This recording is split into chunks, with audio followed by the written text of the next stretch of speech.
It's 2017 and Old Time Radio DVD is still here. Check out our new customer ownership program and the lowest prices ever. Just go to oldtimeradiodvd.com for full information about this wonderful program. Don't forget our new program, 123 Ready TV. Folks, this is really a great app for Android and Windows phones, computers, and tablets, and it's only $19.99. In the near future, we will be adding a new component to it, Old Time Radio. It's a great product for 2017. Visit oldtimeradiodvd.com today. Place your order. You'll be glad you did.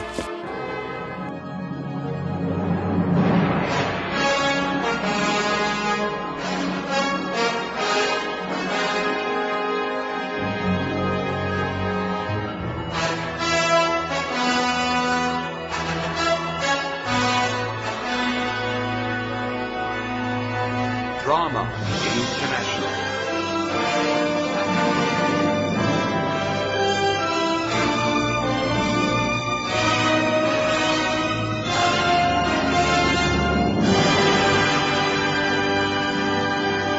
One cold night last winter, a young man named Kenneth Taggart decided to take matters into his own hands.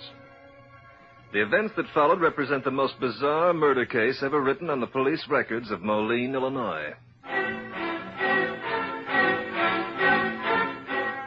Moline is one of the so-called Tri-Cities on the banks of the Mississippi.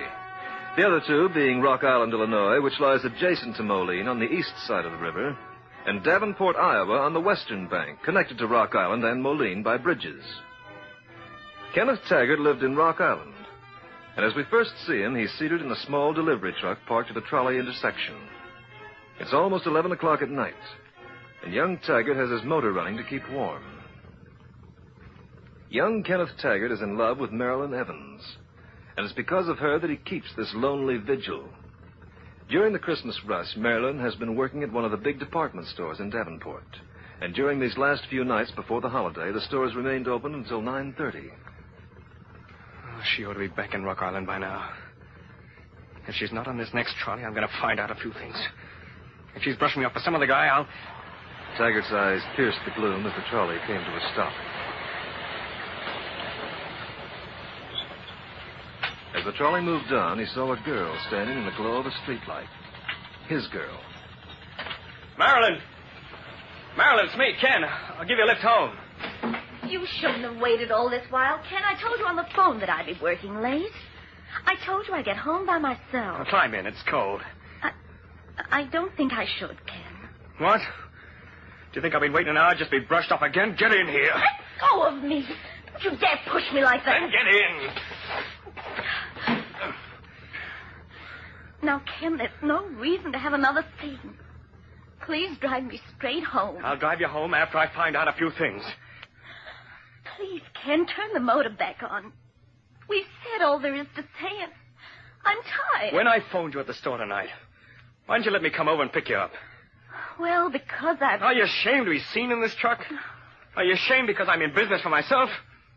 Is there anything wrong with a laundry service for restaurants? Of course not. I'm not ashamed of anything.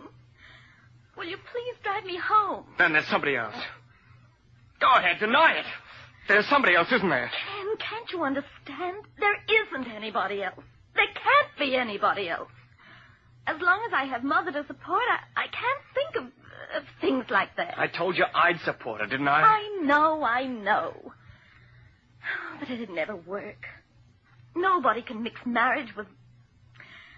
Oh, there's no use talking about it. I can't even think of you or anybody else as long as Mother depends upon me. Then we'll just have to get rid of your mother, that's all. Ken! Oh, I'm sorry. You drive me home this very minute, or I'll get out and walk. I said I was sorry, didn't I? Are you going to drive me home? Okay.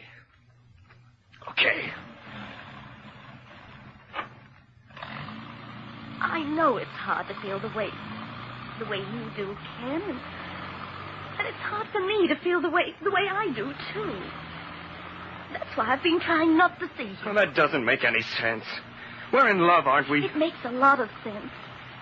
As long as we know we can't go on with it because... Because of your mother. Yes. As long as we know we can't go on, then it's better to to not see each other at all. Isn't it? No, it isn't. Oh, you're driving me nuts. You got me absolutely screwy. Ken, where are you going? What are you trying to do? Oh, you'll see. You'll see. Turn around and take me home, or I'll open the window and scream. Don't touch that window, Marilyn. Don't touch it, or so help me, I'll... Ken, put down that wrench. Don't, Ken. Don't!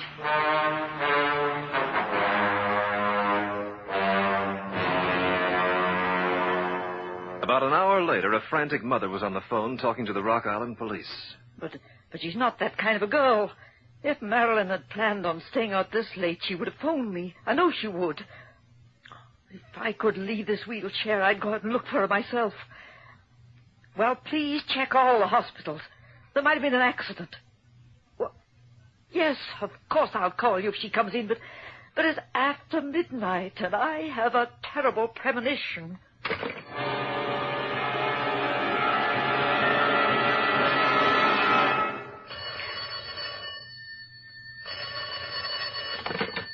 Yes?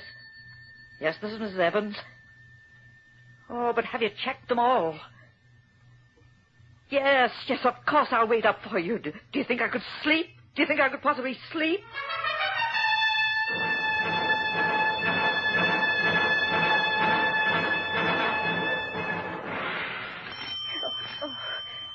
Just a minute, please. Just a minute.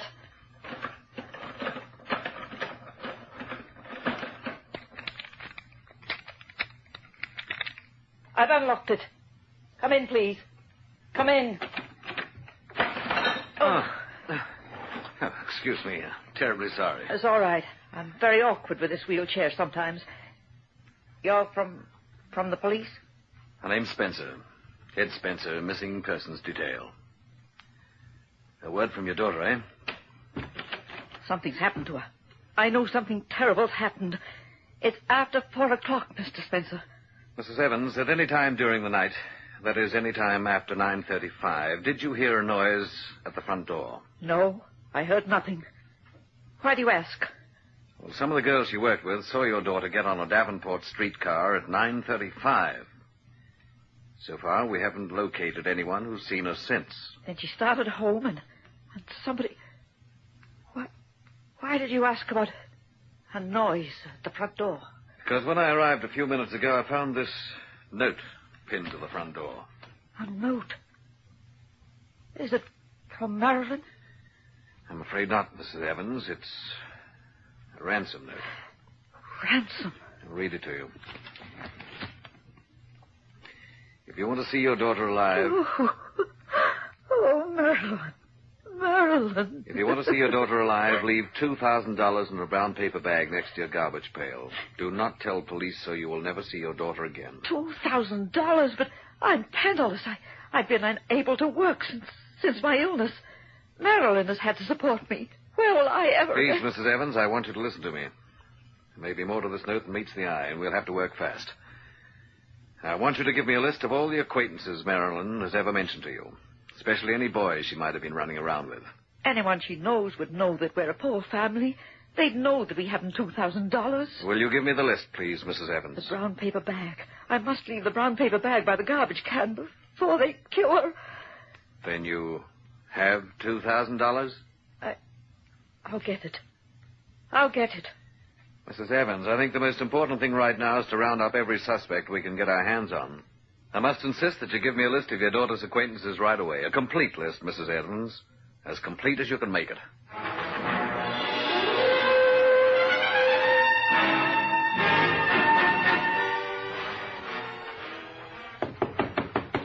Wake up in there. Wake up.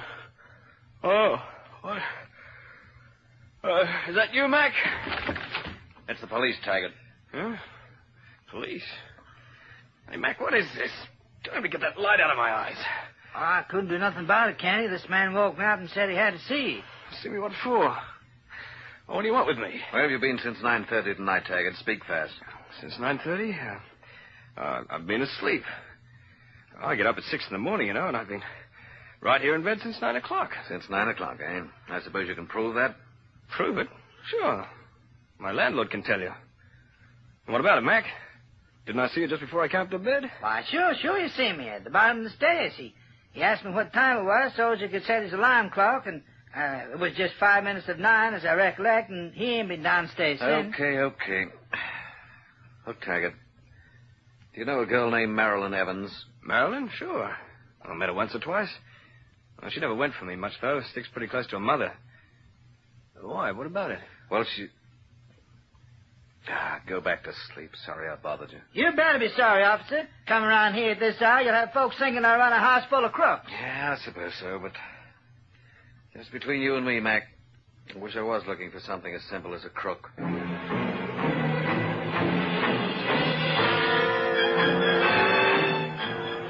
Through the early hours of that cold winter morning, Officer Ed Spencer knocked on many doors and checked many alibis. He might have spent the time better in bed for all the good it did him.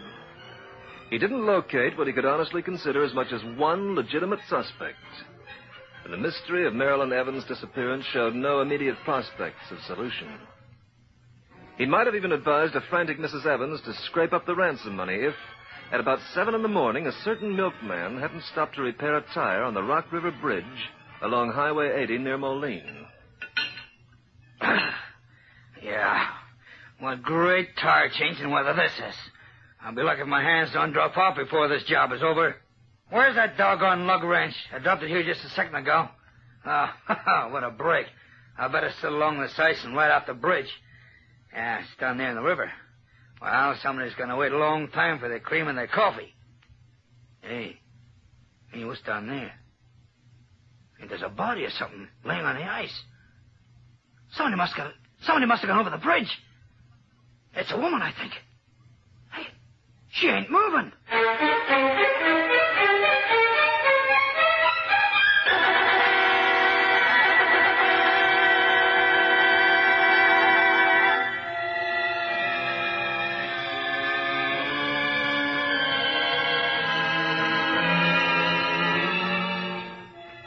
For 3 whole days, the body lying in the ice of Rock River remained exactly where it was, in spite of every attempt of modern science to recover it.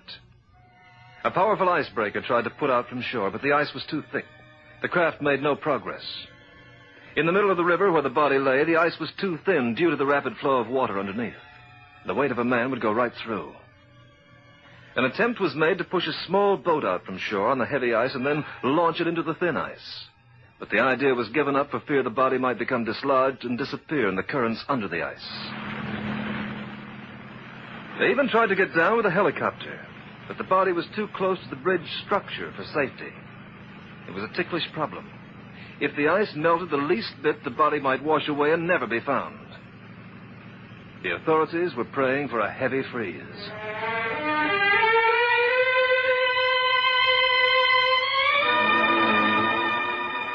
A few hours after the discovery of the body, Ed Spencer brought Mrs. Evans in her wheelchair to the Rock Island Bridge.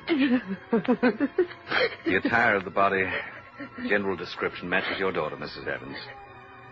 But I want you to look through these field glasses and make positive identification. I know how difficult it is for you, but please try, Mrs. Evans. Give me the glasses. Here.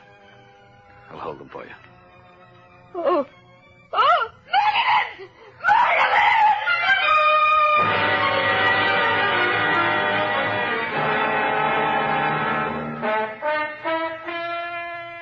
From the moment of Mrs. Evans' identification, Ed Spencer and the men of his department went to work in earnest. They tried to find some trace in Marilyn Evans' character that might point to a motive for her murder. But they were disappointed. The girl's reputation was spotless. And even under the cruel glare of rigid investigation, nothing was turned up to mar her good name. As far as they could determine, she had no steady suitor and no known vices. Apparently, her only love was love for her mother. The police were desperate for some hidden clue that might set them on the trail of the killer. In their desperation, they called in a handwriting expert to try and trace the ransom note. And they called me into the case.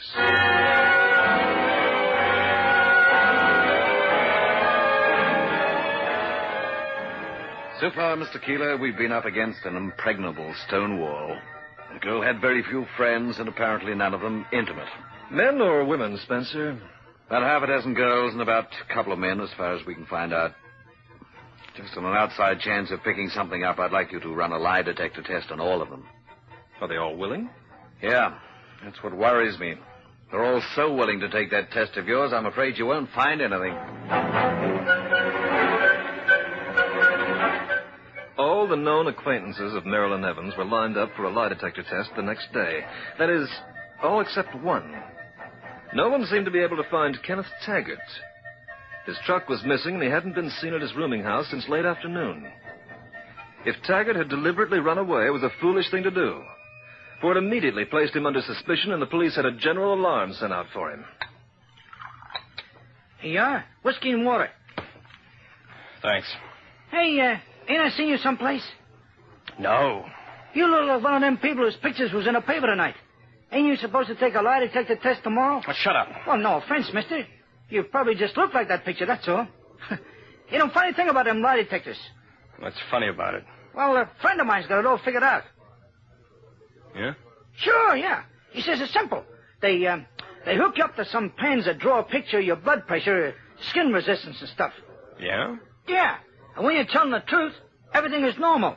The pens draw an even picture, I mean. As soon as you lie, your pressure and stuff ain't normal anymore, and the pens draw a different picture. A friend of yours got it figured.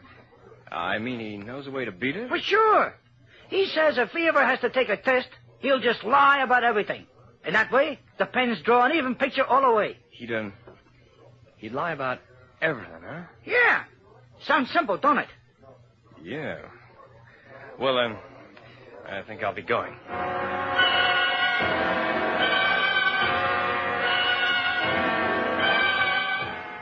The next morning, I'd set up the polygraph in a Moline hotel. And to the surprise of Spencer and myself, the first subject to arrive was Kenneth Taggart. In here, Taggart. You know we thought you'd run out on us? Huh? What would I run out for? Where were you all night? Oh, just riding around. I had new bearings put in my truck last week, and I wanted to build up some mileage to break the motor in. Yeah. Well, it's all yours, Mr. Keeler. Well, you might ask him how many miles he drove in the 12 hours he's been missing.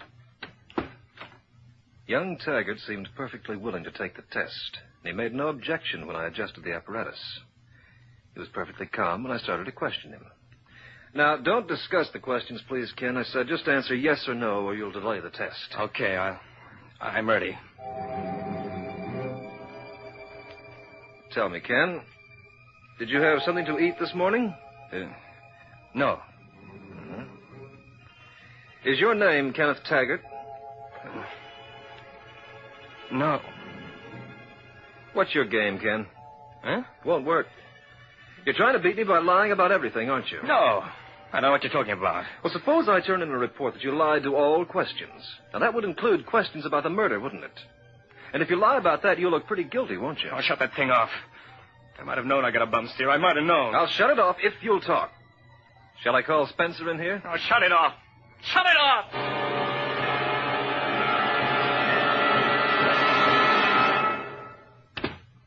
Ken Taggart has something to tell you, Spencer. I hope he'll give it to you straight. I don't care what you think. I didn't kill her. I didn't. Start talking, Taggart. Start talking.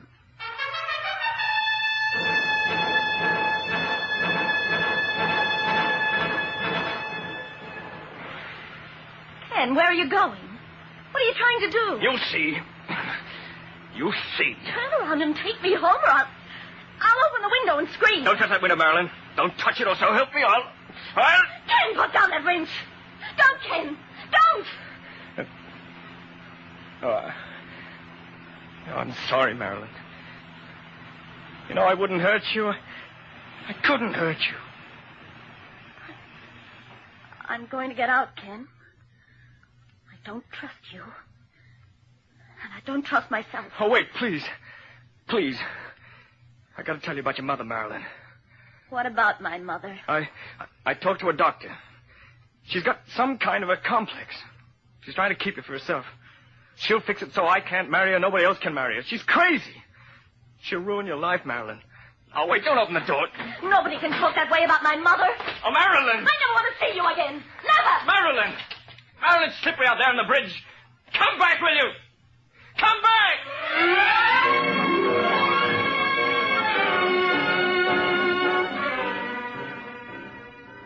swear that's the last I saw of her. I didn't know she fell off the bridge. By the time I got the truck started, she was gone. I thought she ran away, and I lost her in the dark. Now, wait a minute. What about that alibi of yours? Didn't your landlord say you were in bed from 9 o'clock on? I did go to my room, but I came down later. Old Max snores so loud he never knows what's going on in the place after 10 o'clock.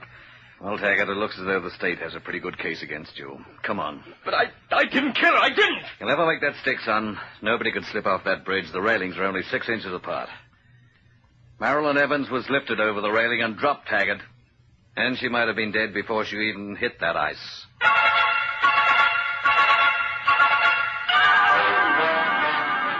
Before young Taggart was taken to jail, I ran another deception test on him, and this time he gave me the straight answers. But Spencer was so sure that he had the murderer, he discounted the polygraph record I showed him.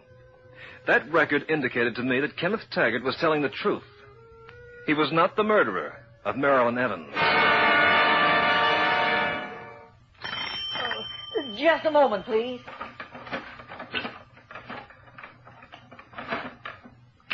It's unlocked. Come in. Oh, I'm sorry, Mrs. Evans. That's all right.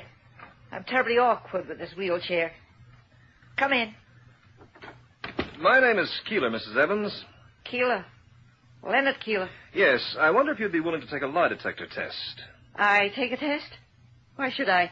Because I don't believe you're as sick as you pretend to be, Mrs. Evans. Oh, you have a mouse! You have a mouse in that box! Would you like to see him, Mrs. Evans? No, take him away. Oh, take him away! Oh, I see you can move around quite easily without your chair, can't you, Mrs. Evans? Oh, what are you trying to do? I'm just trying to prove a theory that your doctor's had about you all along. Then you know. He's told you. Yes, he has. He thinks you've been deliberately pretending to be an invalid to keep your daughter with you. And your doctor is right, isn't he? No one will ever take my daughter from me.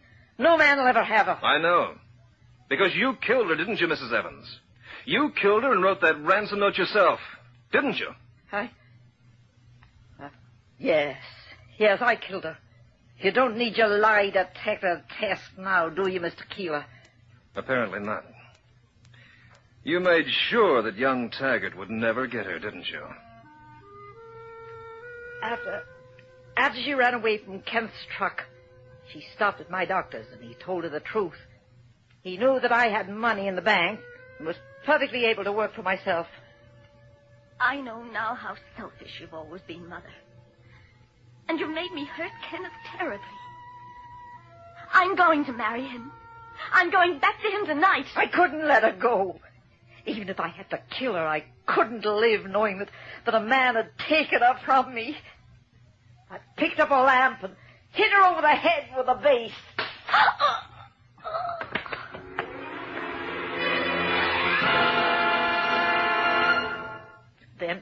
Then I sat her up in my chair and wheeled her to the bridge.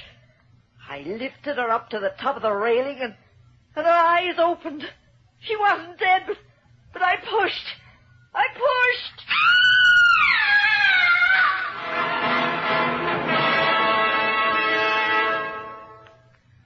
On the third day after the murder, the body of Marilyn Evans disappeared beneath the icy waters of the Rock River. To this day, it has not been found. The Rock River has many tributaries, and her grave might lie beneath the ice of Hudson's Bay or far to the southward in the waters of the Gulf of Mexico. As far as the eternal resting place of Marilyn Evans is concerned, the hidden truth is still hidden.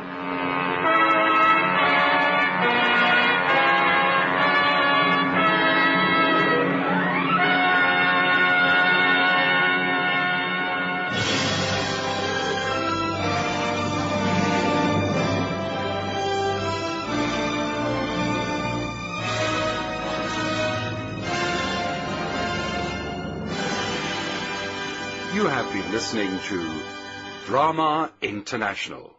Join us again next week at the same time for more Drama International.